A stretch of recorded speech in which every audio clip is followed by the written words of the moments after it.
اللہم لا تجعل قبری وثنا یعبد، یا اللہ میری قبر کو وثن نہ بنانا، لوگ اس کو بت قرار دے کر آ کر عبادت کریں، میلے لگائیں، عرس کا انعقاد کریں، میری قبر کو بچا کے رکھنا۔ یہ دعا کی۔ اگر یہ دین ہے تو اللہ کے نبی یہ دعا کر کے کیوں گئے؟ قبر پرستی ہے، قبر پر میلے اور انتہائی قبیح قسم کے شرک ہو رہے ہیں۔ کوئی مزار ایسا نہیں، کوئی مزار ایسا نہیں جو اس قباحت سے بچاؤ۔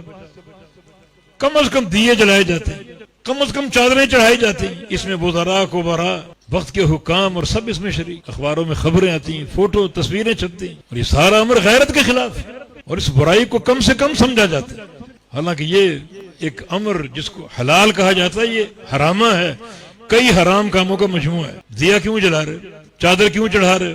اور بعض لوگ دیا جلانے کی نظر مانتے ہیں، کیوں؟ تاکہ قبر والا راضی ہو جائے۔ مانا قبر والا باہر کے احوال جانتا ہے، کون آ رہا ہے، کون جا رہا ہے، کون دیے جلا رہا ہے، کون چادریں چڑھا رہا ہے۔ اچھا، اس کو راضی کیوں کرنا چاہتے ہو؟ تاکہ ہماری حاجتیں پوری کر دے۔ مانا قبر والا حاجتیں پوری کرنے پر قادر۔ چھوٹا سا عمل ہے دیا جلانا، چادریں چڑھانا، اس میں سب ملوث ہے الا ماشاء اللہ۔ یہ قبر کو عرقے گلاب سے کیوں دھو رہے ہو؟ تاکہ یہ مقبور راضی ہو۔ کیوں راضی کرنا چاہتے ہو؟ تاکہ ہماری حاجتیں مرادیں پوری کر دے۔ کون سی قبر اس سے بچی ہوئی؟ اللہ کے نبی اپنی قبر کے بارے میں کیا دعا کر رہے ہیں؟ یہ قبر کون سی ہے؟ یہ قبر اشرف القبور ہے۔ یہ قبر کہاں پر ہے؟ حجرہ عائشہ میں۔ حجرہ عائشہ کیا ہے؟ اللہ کے نبی کی دعا، اللہ کے نبی کا فرمان، ما بین بیتی و منبری روضۃ من ریاض الجنہ۔ جنت کے ٹکڑے میں یہ قبر ہے، ریاض الجنہ میں۔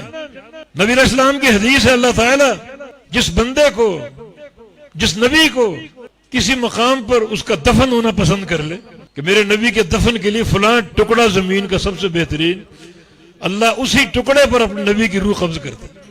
یہ ایک بات کی علامت ہے کہ یہ ٹکڑا اللہ کا پسندیدہ، یہاں سے نبی کو ہلایا نہ جائے۔ جس ٹکڑے پر آپ کی قبر، اللہ کا پسندیدہ، اندر ہستی کون ہے؟ امام الانبیاء محمد الرسول اللہ صلی اللہ علیہ وسلم۔ جب یہ قبر میلے اور پرستش کے قابل نہیں، عرس کے قابل نہیں، پھر کون سا مائی کا لال جس کی قبر پر آپ میلے لگائیں، عرس منعقد کریں؟ یہ شرک کی بھیانک صورتیں ہیں۔ انہیں پکارا جاتا ہے، ان سے استعانت کی جاتی۔ اللہ کے نبی یہ تعلیم دے کر گئے تھے۔ عبداللہ بن عباس سے کیا فرمایا تھا؟ اذا سألت فاسأل اللہ واذا استعنت فاستعن باللہ۔ یہ آپ کی تعلیم۔ جب سوال کرو اللہ سے کرو، مدد طلب کرو اللہ سے مدد طلب کرو۔